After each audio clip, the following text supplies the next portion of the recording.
Hello, everyone. I'm here at the Clive Theater at the Grammy Museum with one of my favorite musicians for all the time since I've discovered him, George Clinton. George. Roof, what up? What up? What up? I love when you do woof. Yeah. What's happening? How are you doing? I've been defleed, de-ticked. I got my rabies shot, and I'm ready to bury the bone. Wow, It's you just look a dog in me. you look awesome in this new outfit. I mean, I never seen you with this. Well, we always changing up. We always changing. We got some new funk coming out, so we're gonna make you sick. Woo. Woof. And tell me, any new record coming up? It's called "I'm Gonna Make You Sick." I'm going to make you sick of me, and that's the first single off the new album, which will be out. The single will be out in a couple of weeks. Yeah. That's single. I'm gonna make you sick, and the album will be out by the end of the year. Okay. How many songs do you Parliament. think? The Parliament. Parliament. Oh, okay. It's gonna be a lot of songs. I don't want to say. I don't know how many is gonna make it. Okay. We got a lot. We won't be as many as Funkadelic just had.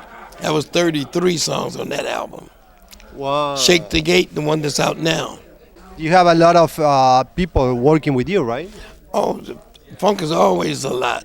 It's a big family. A big family, big family. And, you know, you got the Funkadelic, you got Parliament, Yeah. you got the girls, the Catnapper Red. You know what I'm saying? Yeah. You got Meow Meow. You got you got God's Weapon. You got all that in Funkadelic. Wow. Crazy. So P-Funk Horns. Yes, a lot of us. I can tell. Maggie Brain with Blackbird McKnight. You got eras of funk. How was the first time you felt you were popular? Do you remember that moment that you say, "Oh, fuck"? Oh, when we did the mothership. I had said, "Oh, fuck, what the fuck?" Everybody was screaming out. And when we put Flashlight out, 20,000 people with flashlights. It's normal nowadays, but that was like the first time we had ever seen that. There were less people back then than now. Yeah. Tell me the story. I read a story that you pay your drug dealer with. He played on Red Hot Chili Pepper album. What's the story? He wasn't a dealer. He was an addict like me at the time. Oh, okay. He came in, and I guess he was sick, and he wanted to make some money. He said, "Let me play a solo on that song." It was Shit Goddamn. He said it was a song called Shit Goddamn. Get off your ass and jam. He said, "Let me do a solo on that. Yeah. If you like it, pay me $25. If you don't, 25. 25. You don't have to pay me." And halfway through the song, as soon as he finished the song, before we played it back, I gave him 50. And when we played it back, and I was getting ready to give him another 50, and he was gone. We never found out who he was, never knew his name. Wow. And that record, Shit Goddamn, Get Off Your Ass and Jump. The solo, fantastic rock and roll solo. Wow, what a story, huh? Yeah, we still haven't found out who he was. Actually, one of my favorite bands is Motley Crue, and you play with Tommy Lee. How was playing with him? How was doing his... Funky Tommy Lee. Yeah. Yeah, he's funky as hell. Yeah, that was fun. They had a bunch of what's that synthesizer? ARP 2600. He had a whole stack of them. I hadn't seen that in years. When what was they called? King Crimson. Yeah. That was the group with that many synthesizers. Okay. Tommy Lee had a whole bunch of them. I hadn't seen that in a long time. Rock and roll band with ARs. Have you ever tried to get him to your band for one song, maybe to play in your album? I tried, but I can't seem to reach him. It's hard to reach rock and roll stars. Yeah. What is your opinion? This is about politics, it's not about music. We're going to talk about music, but what do you think about Donald Trump? I try not to think about him. Ain't no funk in the trunk. Okay. So I try not to think. I hope he don't get us in a war and get the whole world blown up. He's a big brat. He's a rich brat, and he done accidentally got into the White House because everybody's pissed off at the system. I can dig them being pissed off, but we shouldn't have been that pissed off because that's worse. But I can understand people that is pissed off at the government. It's been a bullshit government anyway, but too bad that he had to be the one to get the recipient of that shit. You play in Argentina, which is my country. Okay. Yep. Do you have any memory playing down? Fun, boy, when we got going, when they get rah, like a soccer team. When the funk hit them, they go into that chant. Oh yeah, and we played to anything, and it was fun. Yeah. Yeah. Any chance to reunite with Bootsy? We always do here and there, but he's got his thing and we do our thing. But we play together every now and then. Okay. So we'll probably end up on some show together sometime. Yeah.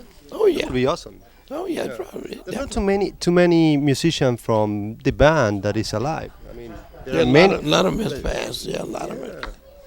Any idea in playing singing in Spanish or composing in Spanish? Damn, somebody just said that a couple of hours ago. Really? Yeah, because we did a album called Shake the Gate that's out now, and a song called Baby Like Funkin' It Up. And the kid was rapping on there, it's from Nicaragua. Nicaragua. Yeah, I just told him, go ahead, and he rapping in Spanish. So now, everywhere we go, we have a lot of Spanish followers now. They've always been into P-Funk, since the 70s. Yeah. Lowriders was always into P-Funk. But learning how to speak Spanish, we have a couple of kids in the group. My daughter that can speak some Spanish. Oh, yeah? So we might. I've always wanted to do a Cuban song called Coco Seco. Coco Seco. Yeah. I always wanted to do that from Tito Puente back in the day. So if I get my way, I'm going to do that sooner or later. For the next record? Well, maybe the one after the next one. The next one is finished already. Oh, okay, for the next one. Yeah, because I really wants to do that. It got to have some good horns, though. Because those Cuban trumpets are ridiculous. It's hard to do that shit. Well, if you need any help, obviously I will help you with the lyrics and everything. Okay, yeah, we're going to need cocoa, that's dry coconuts, right? Dry coconut. So, last question. I know you are not doing drugs anymore. What did you learn from doing drugs? Damn. That you're going to need drugs to stop doing drugs. I got a marijuana thing now, and I need that to chill me out from the old drugs I used to do. No, there's some people that go through. The whole system is drug related. Yeah. The whole country is one nation under sedation. This has been happening for long, since the 40s. We've been on this trip of drugs. You sell drugs over the TV, every commercial is a drug. It was bound to do this. Yeah. They've been selling drugs and try to pretend they're not selling drugs.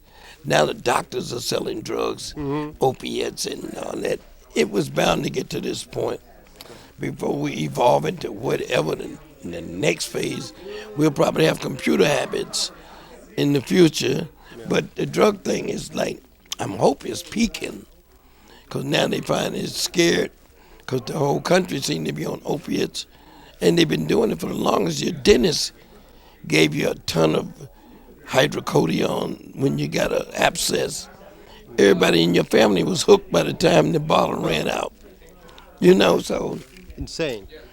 it's promoted by the society, and at the same time look down on the lowest level of it. The people who sell it on the lowest level are considered the drug addicts and the dealers, when it's actually the big pharmaceutical companies with all the information. That is worse. Yeah. Yeah, so that's the album we got coming out on Parliament is called Medicaid Fraud Dog. Okay. The dogs that track down all the bullshit on the drug. Yeah. Wow. Amazing. George, thank you for the interview. I appreciate it. You made my life Thank you. exciting. Roof. Okay, take care, man.